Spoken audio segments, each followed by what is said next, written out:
Hello, friends. Welcome back. This is Bill Allen for The Sensitive Man. Today I want to talk about a question that might sound a little provocative at first.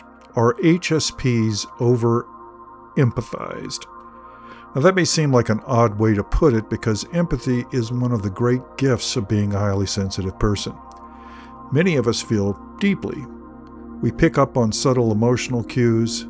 We sense pain in others quickly and often accurately. That can make us compassionate friends, caring partners, thoughtful listeners, and good-hearted human beings. But there's another side to empathy that does not get discussed enough. What happens when our empathy becomes so strong that it overrides judgment? What happens when understanding someone's pain causes us to excuse behavior that should concern us? And what happens when our compassion opens the door to manipulation, burnout, misplaced trust, or self-abandonment? This is the focus of this discussion.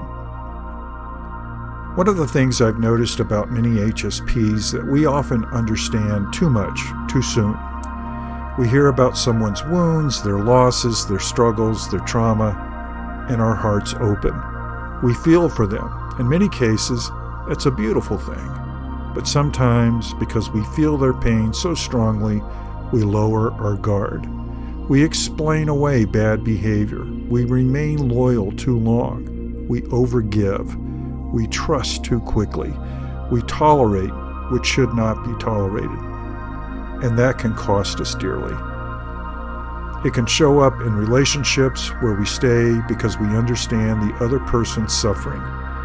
It can show up at work where we become the emotional sponge, the rescuer, or the peacemaker until we're exhausted.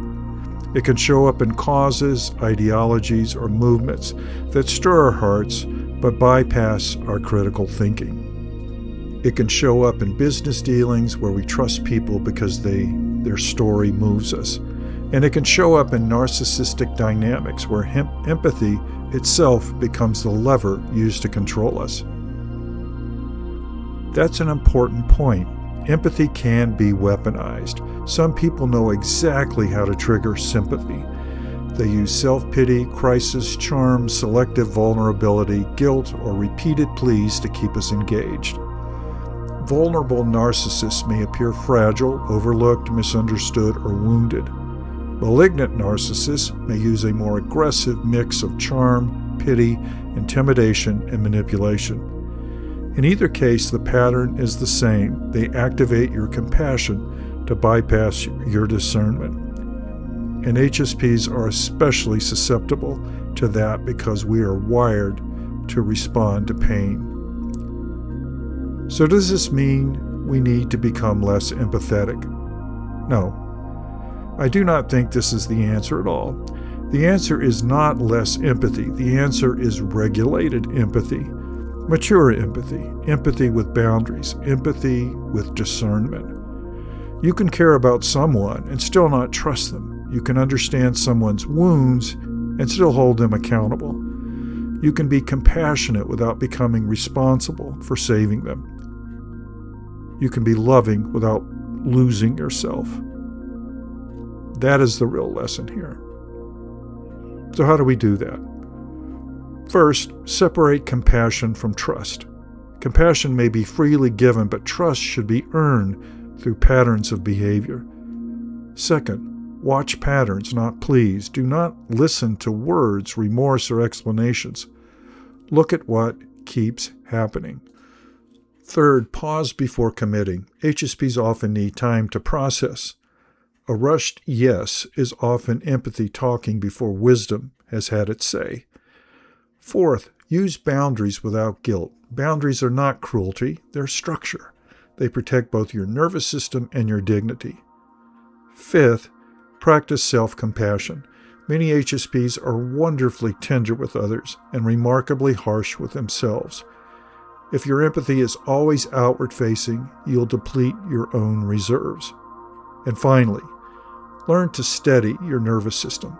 Calm helps you see clearly. Overload, clouds, discernment. So are HSPs over empathized? At times, yes. Many of us allow empathy to run ahead of judgment. We mistake understanding for wisdom and emotional resonance for trustworthiness. But empathy itself is not the problem. Unregulated empathy is the problem. The goal is not to become colder, harder, or less human. The goal is to become wiser custodians of our generous, big hearts. Thanks for listening. If this topic resonates with you, leave a comment and share your thoughts.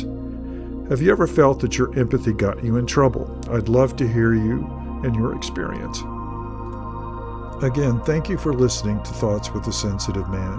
And if you found this episode valuable, please give it a thumbs up, subscribe to the channel, and share it with someone who might benefit. Your support helps us reach more highly sensitive men and those who care about them. Until next time, take good care of yourself.